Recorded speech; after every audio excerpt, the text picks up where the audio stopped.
In this video, I'm going to show you how to turn on magnification on Android.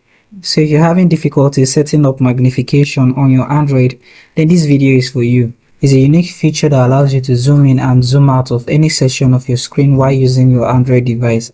And this is quite easy to set up. On your Android phone, find settings and open settings. Once settings is opened, you want to scroll down till you find accessibility. If you don't find accessibility, you can also come to the search section and search for accessibility. Here you'll be able to see accessibility. You can also search for magnification and you will find magnification. Tap on accessibility. Here you see magnification.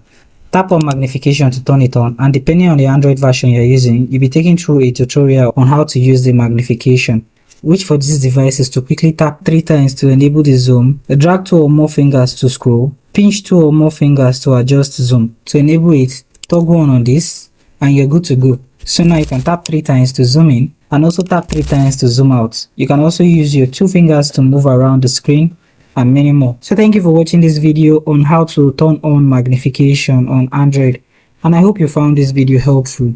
If you do find this video helpful, do make sure to like, subscribe and have the post notification turned on.